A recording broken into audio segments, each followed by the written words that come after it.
And oftentimes we can want so much for people that they just don't want for themselves. So I guess the question becomes, how far should we go for people who don't want better for themselves? Let me ask you guys, how far should I go? That is the process of being a teacher, by the way. And you think about how much of our lives we approach this way. We just think, oh, I just make up as I go. Yeah, do you think Elon Musk makes it up as he goes? Do you think Jeff Bezos makes it up as he goes? Do you think there's any general out there, military general, who just makes it up as they go? Imagine if any of you were in the military and your general just said, we have a huge battle tomorrow, haven't really thought much about it, just hung up on TikTok, but you know what? We're gonna make it up as we go. Oh, it's like, oh, but that's different because our lives are at stake. Guys, I got news for you, man. Your lives are at stake. How it is that you move forward in the world is at stake. How you end up is at stake. What kind of a parent you're going to be, what kind of a spouse you're going to be, all of that is at stake with every decision that we make. Because if you're planning to have children someday, every decision you're making right now is not about you. Because whatever situation you bring your children into someday, that's their starting point in life. It's one of those things I would stress to you. If you remember only one thing that you learned this year, I hope it's going to be that one. That the work that you do becomes meaningful, even if you don't think it's meaningful. It becomes meaningful when you do it for other people. And you realize the effect it has on other people. And there are people in there who are enjoying what they're doing, probably because they understand the value of it. They don't see the price of their labor, which is whatever wages they get paid, but they know the value of it. And these are people that you'll come across in life, they know the price of everything and know the value of nothing. And there are people who know the price of nothing and the value of everything, man.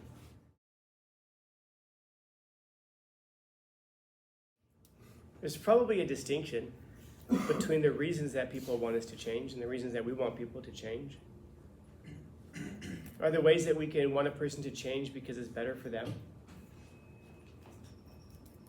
Are there ways that we can want a person to change because it's better for us? A lot of times it fits into that second category. We want people to change because it's going to benefit us. And it may even be masked as we're doing it for them. So for example, if you want somebody to stop being an alcoholic, do they want to stop being an alcoholic? Probably not. Probably not. It's like if you ask a person if they have a drinking problem. I one time asked a person that, well, do you think you have a drinking problem? He says, it's not a problem for me. Okay, I guess that's his life. That's their life. And oftentimes we can want so much for people that they just don't want for themselves. So I guess the question becomes, how far should we go for people who don't want better for themselves? Sorry. Let me ask you guys, how far should I go? That is the process of being a teacher, by the way. Wanting so much better for our students. Not because it somehow makes my life better. I mean, once in a while, well, I don't really have this, but you've talked about coming across students years later, and they'll be like, oh, you must have hated me because I didn't do my work. And it's like, it bothers me that you don't do your work. Is it because I just sit here on the weekends and I'm like, man, I've got nothing to grade? No, it's way easier for me. If you don't turn stuff in, man, it frees up my time. Frees up my time dramatically. There's a little thing. If you turn in your journal and you get like 7%, you bother me because that means I had to open your journal and flip through it just to give you 7 points out of 100. Like, just don't turn it in. Save yourself. 7 points isn't gonna make or break you anyway. But it took me like 15, 20 seconds of my life I'll never get back to open that thing up and then go through the pages just to see you only got 7%. That stuff, you should feel bad for me for having to endure. But otherwise, does it bother me when people don't turn work in? Yeah, it does bother me. Not because somehow it's like my work isn't important. No, it's not even my work. It's Jonathan Haidt. It's Oscar Wilde. It's some of the greatest thinkers who have ever lived. And that's the issue for me. It's like you have an opportunity to be exposed to some incredible ideas. Like I was just talking to someone last period, not even my student, someone who was a student before, and they came and visited. They moved in, they stayed here the whole period. And they even did the assignment I'm about to give you guys. And they even participated in the assignment. And I was telling them the article that we just finished reading, The Fragile Generation. That's one of those articles that I think, man, sometimes you see it on Instagram, how come we never learned anything useful or important for life? We just learn like fractions in poetry. It's like the story and the argument and the data behind the fragile generation is, if you understand it and if you absorb it, it should be. It's one of those few things I'll tell you. It should be life-changing. It should be life-changing. Not because I gave it to you, but I gave it to you because it should be life-changing. Because when I walk around the hallways, I can see the difference between those of you who had rough play when you were younger and those of you who didn't have rough play when you were younger. You carry yourselves differently. Girls, I can tell if you had brothers, older brothers, when you were growing up. I can also tell if you had no younger brothers, just younger ones I can tell if you never had older brothers, if you only had younger ones, and your task in your family was to take care of your younger ones so that your parents could go to work. I can see the difference in how you move as well, and how you carry yourselves. Some of you had a whole bunch of independence when you were younger. Some of you had too much independence. And you showed up at a house party at 12 years old and never went home. Some of you know exactly what I'm talking about. So it's difficult because the question becomes, where do you find that line between the two? And it's not even just for yourselves. Like, what does this article say about me? It's also, what is this going to do when I have children someday? Like, I wonder how many of you, I've asked before, how many of you want to have children? Most of our hands go up. I wonder how many of you have sat there and just asked yourself, like, okay, how am I going to do it? Or if it's just like, I'll just wing it, make it up as I go. I mean, why not, right? But man, there's almost nothing in your life that you can do well that you just make up as you go. I mean, even if you're, I had a student last year who said, well, music, you can do that. He's a very good guitarist. And I asked him, you can just make it up as you go. He says, yeah, it's called improvisation, 100%. And if I took that guitar and gave it to somebody who's never played before, could they improvise? And he was like, no, of course. Of course, it takes hundreds, if not thousands of hours of practicing to get to the point that now you're good enough and you have enough knowledge base that now you can improvise. But you can't do anything well improvising just off the bat with no experience, no practice, no knowledge, no nothing. And think about how much of our lives we approach this way. We just think, I just make it up as I go. Do you think Elon Musk makes it up as he goes? Do you think Jeff Bezos makes it up as he goes? Do you think there's any general out there, military general, who just makes it up as they go? Imagine if any of you were in the military and your general just says, we have a huge battle tomorrow. Haven't really thought much about it. Just hung up on TikTok. But you know what? We're going to make it up as we go.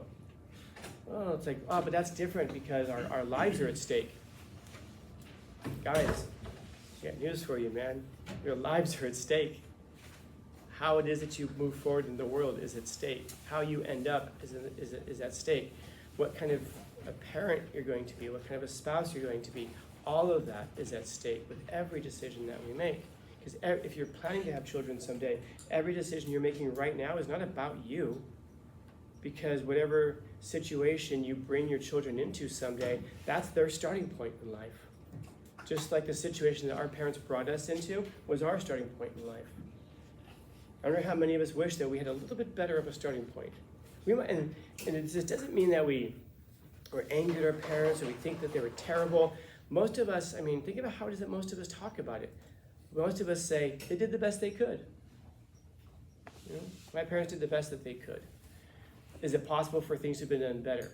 Yeah. Do I wish that things could have been better off? I told you my dad worked at McDonald's. My mom was disabled. Do I wish that things had been a little bit better off?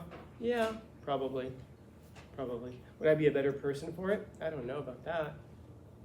Because those hardships that we had to struggle through and endure, they do make us into the person that we are today. But we almost say that sometimes like it's a great thing that however we are today is the way that we should be. It made me who I am today. Are we so in love with ourselves that we can't see that we could have been better off, that we could be still, not just that we could have been, but that we could be. And that better off version of ourselves that we could create is the life situation with which we're going to start children off in, if we have them someday. No decision is just about ourselves. No decision is just about ourselves. But by the same token, you could get so caught up that you refuse to live a life that's yours. In other words, yeah, your life is a gift, but what are you going to do with it? It's true, what are you going to do with it? Are you going to do something good with it? Because all gifts are good if they come from the right place. But what do we do with them? You know, if I give you a baseball bat for Christmas, and then you go out and you hit a game-winning home run, well, that's good. That's good. If I give you a baseball bat for Christmas and you just flip one day and beat a kid to death with it, no, that's bad. Bad. No beating to death with baseball bats I give you.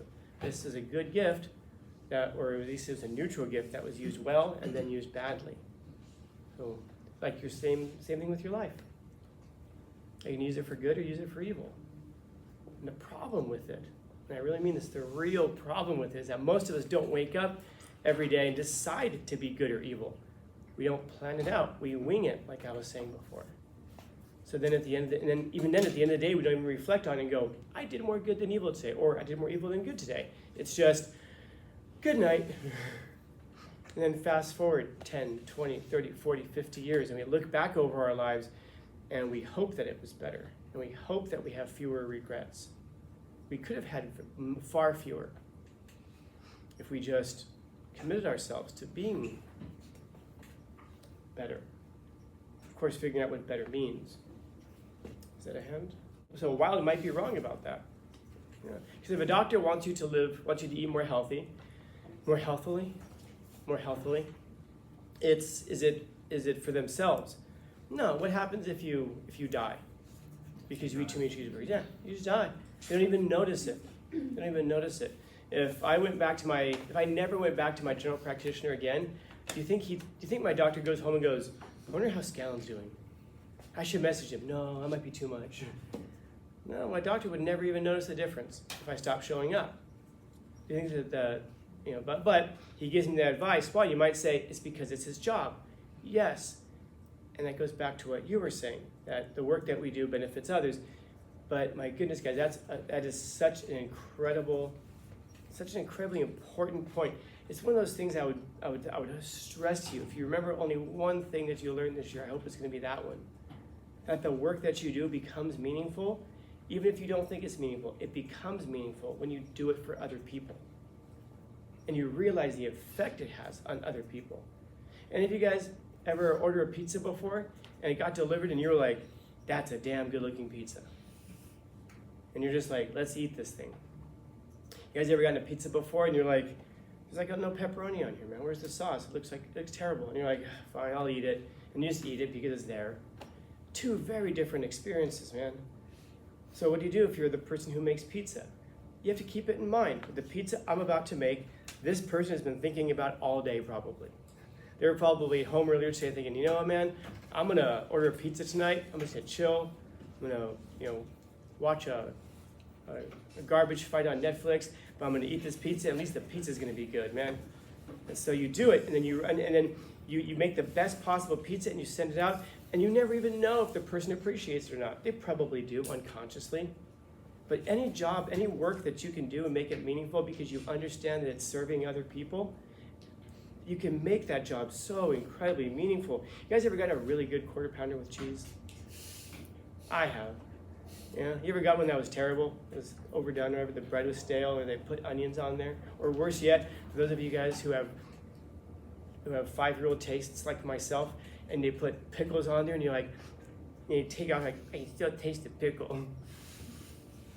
And it ruins the whole cheeseburger, and you're just sitting there going like, this is so bad. This is like genocide. Oh, he's not here. Here, you went. And I don't think that's overly dramatic. I think that's probably spot on. Yeah, I mean, pickles are, if you like pickles are not good. The point is that if you understand that everything that you do impacts other people, and you have the ability to impact people for better or for worse. One of the things I hate in this job is having to grade papers. I'm sure that stuck out to you. Does anybody know why I hate to grade papers? There's actually a good reason for it. I don't know if it's a good reason, but there's a reason for it. This is one of those classes that if any of you guys want to go to college, they actually care about. What grade you get in this class can help determine whether you get to a school you want to go to or not. And I sit there, I look at a paper, and I'm like, I have a stack of them like that. And I'm like, oh man, what if this person wants to go to college? How well and how effectively I grade this paper is going to impact that. Especially if you have like 9th grade and 10th grade. I don't know if any of you guys, when you were 9th or 10th grade, you actually went through and read the feedback on papers that you got.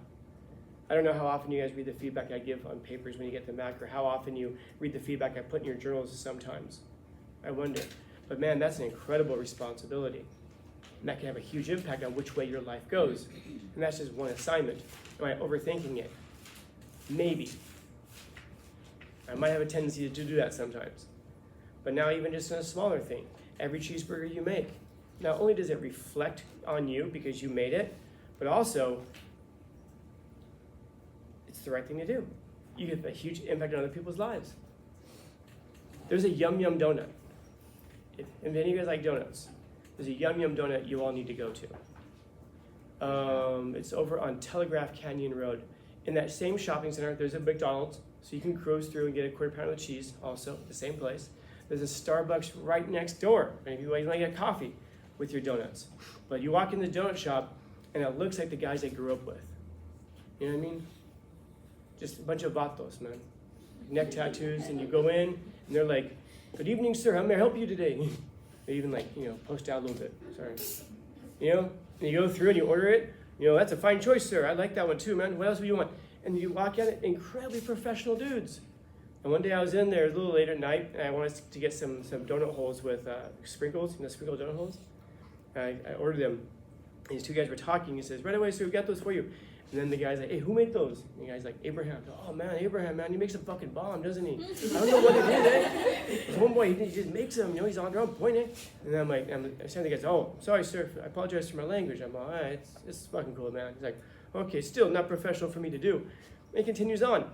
Abraham's at home sleeping.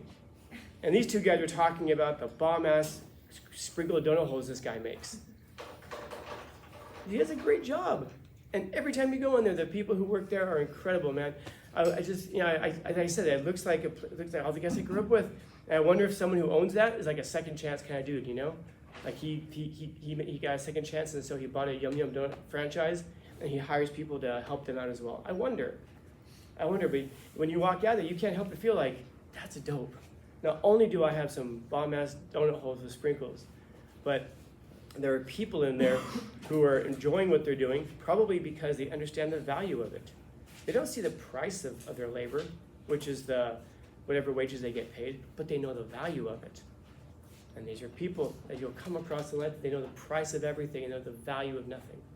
And there are people who know the price of nothing and the value of everything, man. And these guys see the value in what it is that they're doing.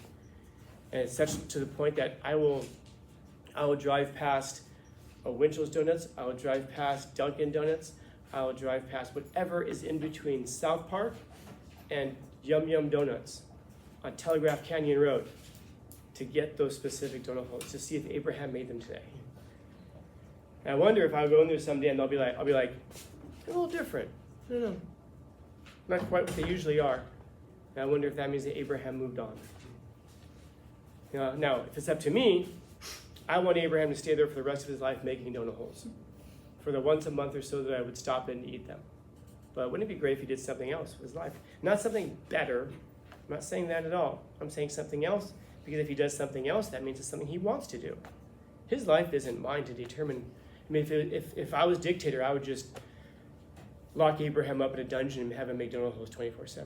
I guess I could ask him too, right? I guess I could probably give him a job doing it too. But if I'm the dictator, no, I'm not going to do it. I'm going to lock him up and make him do it so he never leaves me. I guess I should have done the same to my dad. Questions, comments, concerns, complaints, criticisms, critiques? Yeah. So, if I was making you donut holes and I do them bad, I would be selfish. And if I did them really well, I would be unselfish. Why would you do them badly? This is actually the important point. Why would they be done badly? I wouldn't understand the importance of the job. This job sucks, dude. Yeah. But you're being paid. You've agreed to take the job. You've agreed to take the job, and you've agreed to do the best job that you can. Whatever, pay me more. This job sucks. How about you go get a job that pays you more then? Rather than complain about the job you have and how they don't pay you enough. Sorry, I'm just thinking of teachers who are always complaining about how much money we make. And yet, if we worked private sector jobs, we would never come close to earning how much we earn in this job right here. I get so annoyed. I hear teachers complain about that. We don't make enough money. Well, then go get a job that does pay you more. Well, the work conditions do. We're off half of a year. We're about to have a 1 week break. We just got back from a break. We're about to have another one. And then we're going to be here for like 2 weeks, 2.5 weeks, 3 weeks, whatever. And then we go back on another one. And then we come back to work for 6 weeks, and then we go on another one.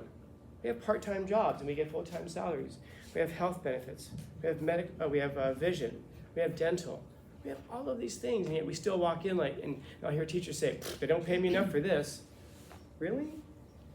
That makes me think that there probably isn't enough to pay you, because you know the price of something, but you don't know the value of what you do.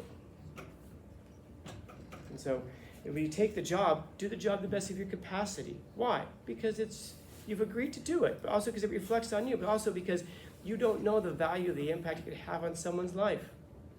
Making donut holes, taking their health concerns seriously so that you catch the cancer when it's stage 1 or 2.